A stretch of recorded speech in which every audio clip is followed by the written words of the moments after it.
Ingat ka, apo ko. Opo, Lolo. Bantay mo mabuti ang kapatid mo, ha? Opo, sige. Halika na, Pupoy.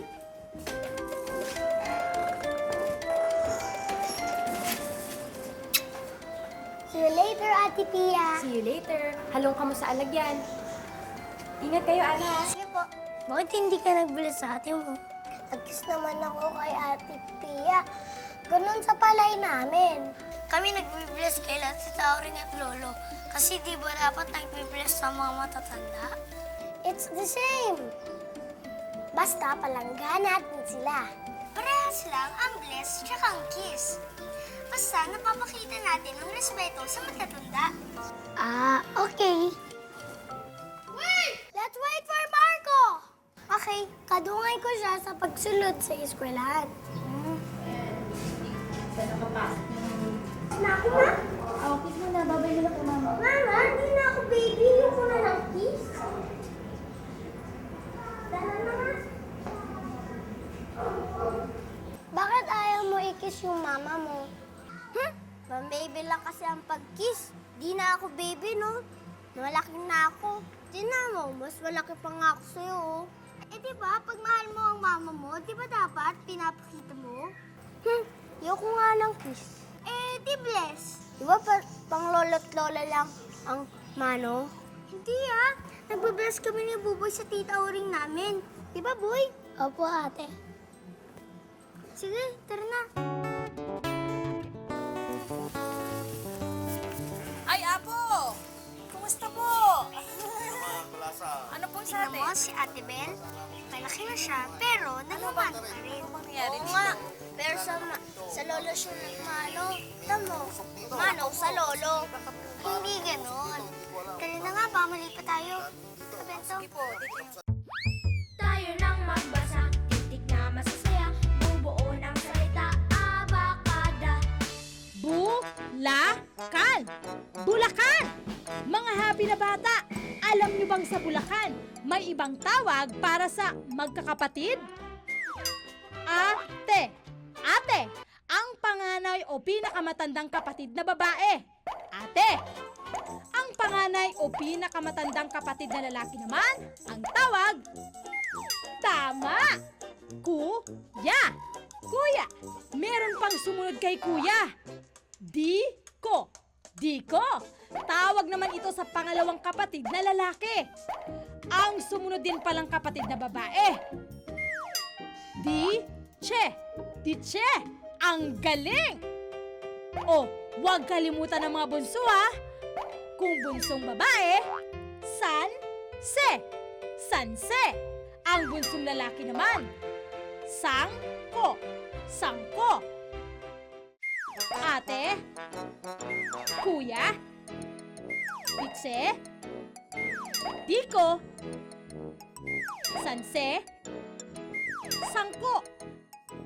Ang iba't ibang tawag ng mga Bulakenyo sa kanilang mga kapatid. Tayo nang magbasa, titik na masasaya, bubuo ng salita, abakada. Sang araw, tuwang-tuwa ang batang sisiw na si Chiki. Yehey! Mamamasya na naman tayo! Chiki anak, huwag masyadong malikot. Hindi ganun kaligtas ang paligid. Dito ka na sa likod ko kasama ng mga kapatid mo. Sama-sama tayong maghahanap ng makakain. Halika na rito, Chiki. Sumunod ka sa utos ni nanay. Opo. Hi. Sumunod, sumunod. Lagi na lang sumunod. Basta, mag-e-enjoy ako. La la la la la la.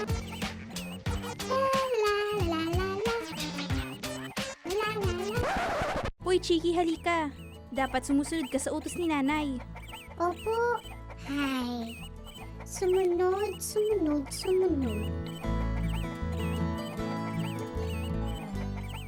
Naku, dahil sa kalalaro at hindi pagsunod sa bili ng ina, hindi napansin ni Chiki na napahiwalay na siya sa kanyang inang manok at mga kapatid na sisiw. At ang hindi rin niya alam, may ibang nilalang nang nagmamasid sa kanya. Yes! May nakuha na akong pagkain! Ako rin! May pagkain na! Ko, aawa po kayo. Huwag po ninyo akong kakainin. Nay! Salamat po. Akala ko nakain na ako ng higanting ibon. Hinanap ka namin kaagad nang mapansin naming nawawala ka. At nang makita naming papalapit sa'yo ang higanting ibon, sumugod kami kaagad. Nagulat siya nang makita kami kaya mabilis siyang lumipad. Ay, salamat na lang at walang nangyaring masama sa'yo, anak. Sorry po, Nay. Dahil sa katigasan ng ulo ko, muntik na ako napahamak. Chiki anak, ang mga utos at bilin ko ay para sa ikabubuti mo. Kaya wag nang matigas ang ulo sa susunod, ha? Opo, Nay. Promise.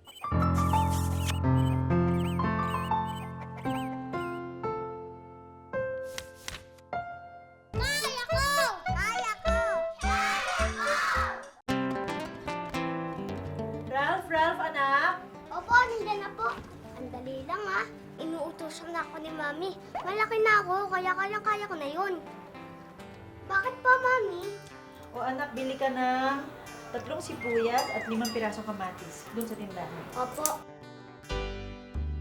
Alam niyo ba, sinusunod ko agad sila Mami saka si Daddy pagka inuutosan nila ako. Saka alam niyo ba, kung samahan magdadabog pagka inuutosan kayo. Dap, laro tayo ng basketball. Di ako pwede maglaro ng basketball eh. Bakit? May inuutos pa sa akin si Mami. Sige, maya na. Sige. Pabili po. Ano yon? 5 kamatis nga po, tapos po 3 sibuyas. Kano po? 16. Mami, ito na po yung pinambili nyo. Tapos po, ito po yung sukli. Thank you, anak. Walang anuman po. Alam nyo ba, masaya ako pagka nakakatulong ako kay Mami. Tandaan nyo, di ba?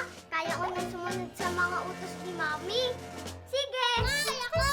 Kaya ko! Happy morning, kids! May mga kaibigan akong ipakikilala sa inyo. Si Totoy, 5 taong gulang. Kasama niya ang kanyang tatay Ben na 30 taong gulang. Oops! Si Lolo Isko, kasama rin pala ng mag-ama. 60 taong gulang naman ang kanyang edad. Pag sunod-sunurin nga natin sila ayon sa kanilang mga edad, magsimula tayo mula sa pinakabata hanggang sa pinakamatanda. Ready, kids? Ang pinakabata, sino kaya? Correct, kids! Ang pinakabata sa lahat, ang 5 taong gulang na si Totoy. Ay po. O sino naman ang mas matanda kay Totoy? Sino kaya? Si Tatay Ben na 30 taong gulang. Ang galing! Hello, kids! At ang pinakamatanda, sino kaya? Aba, syempre, si Lolo Isko dahil 60 taong gulang na siya. Magandang umaga sa inyo. Totoy, 5 taong gulang. Tatay Ben, 30 taong gulang. Lolo Isko, 60 taong gulang. Aba, nagawa natin silang pagsunod-sunurin mula sa pinakabata hanggang sa pinakamatanda. Ang galing! Ate Nina! Dito na, baby ko. Maraming pagkain ba dyan? Meron, sa bahay. Practice mo na. Di na ako baby. Ayoko na ng kiss. Asus, big boy na ba? Kiss lang eh. Sige po, alis na po kami. Baka hinihintay na kami ng lolo namin. Oo, sige. O, Pia, ikaw muna magbantay sa tindahan, ha? Kapaya mo na kami. Ate, bakit ka malungkot? Naiinis na kasi ako kay Marco. Dito yung nanay niya, parikis. Pero ayaw niya. Eh, yung nanay natin na gusto natin i-kiss, wala rito. Ah, pero pang baby nga lang ang kiss eh. Ikaw talaga, kaya-gaya ka kay Marco. Ana, Buboy! Merienda na. Ano po, Lo? Kawang ka ng Diyos. Ano po, Lolo? Hindi na ako baby. Walang kiss ang lolo?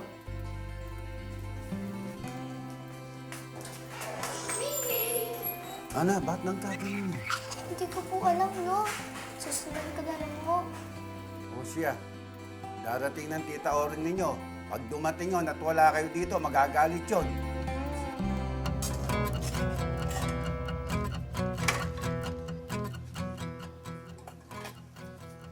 Uy! Happy afternoon, happy neighbors!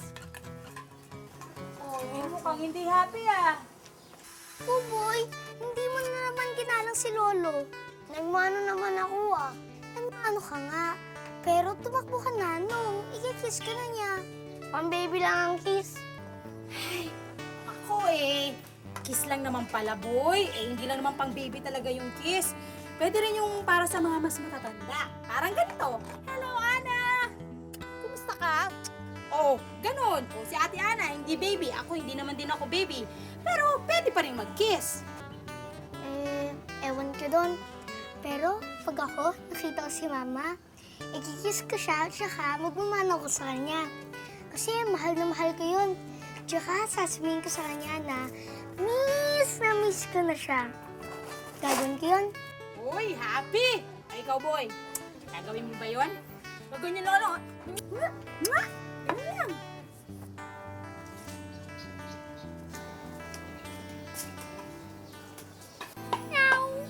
Smile naman dyan, my friend. Para mas happy tayong lahat. Ay, ang quiet-quiet naman ng friend ko today. Buboy, huwag ka na magtampo. Baka mamaya si Lolo nagtatampo rin kasi ayaw mo siyang i-kiss. Hindi naman pang baby ang kiss. Pwede rin, pati sa mga pusa. Meow! Pati simple lang naman yun, Buboy. Ang pag-bless at pag-kiss, nagpapakita yun ng pagmamahal mo sa kapwa. Ano to?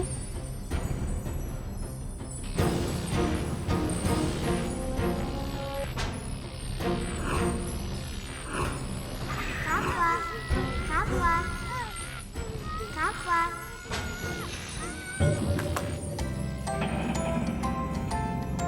Wow!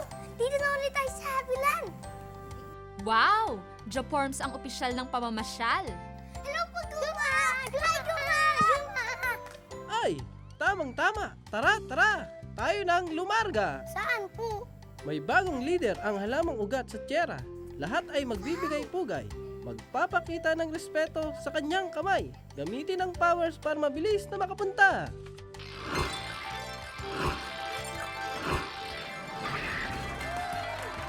Ayan, tamang-tama ang ating pagdating. Wow! May flag rin ako! Salamat!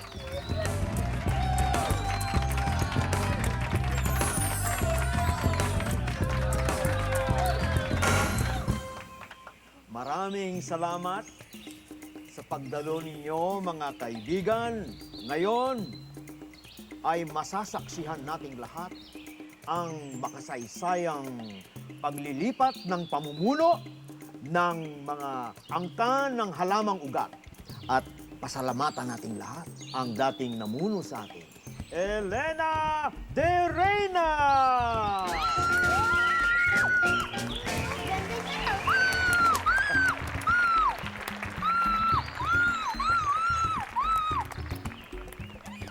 At ngayon, ang pinakahihintay nating lahat, ang bagong nahirang na pinuno, si Rolando de Mando!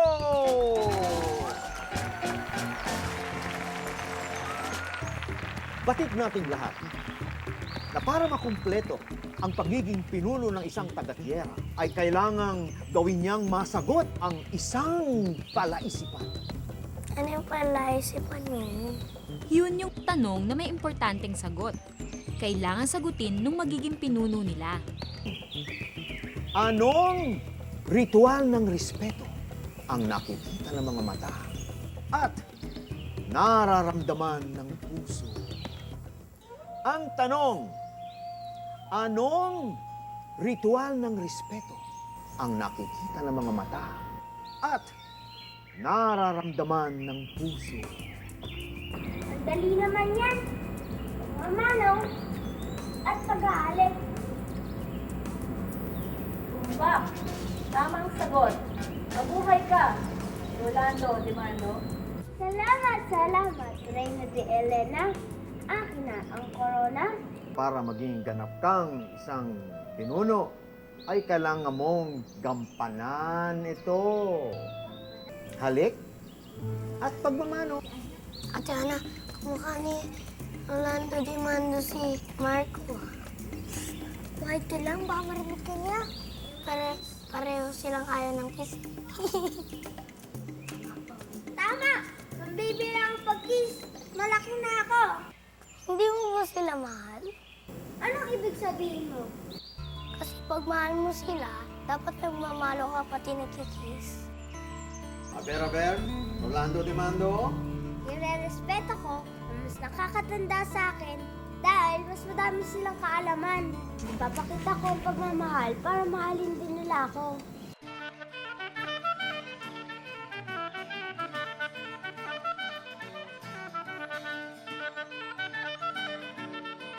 Magaling! Karapat nga sa iyo ang corona o pinunong Rolando Demando.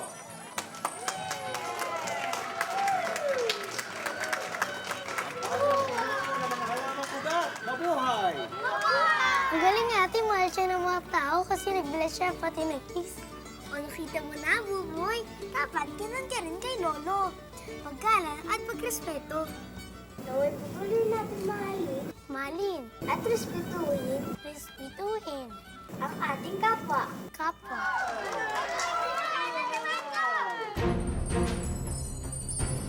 Kapwa. Kapwa. Kapwa.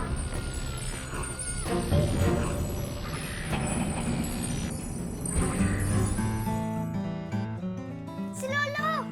Lala! Lala! Hi, Lolo! Mano po, Lola? Wow! Galang ah! Ang galing ng bata! Kiss pa, Lala. I love you, Lola. Ana, ba't ba nagkaganit ka si Buboy? Gusto niya po kasi ipakita tsaka iparamdam na mahal ka niya. Ganun ba? Tara na, magmerienda tayo sa bahay. Sinundan ko kayo kanina kasi nakalimutan kong bumili ng mainom ninyo. Ha? Ang bilis lang pala natin sa tsera, ate. Pasensya na lagi sa mga abala ng mga bata. Ha, Bel? Ay, wala pong anuman, Lo. Sige, mag-ingat kayo, ha? Sige pa, ate. Bye-bye! Always stay happy! Always stay happy! Bye! Oh, Mingming! Ang sweet, ah!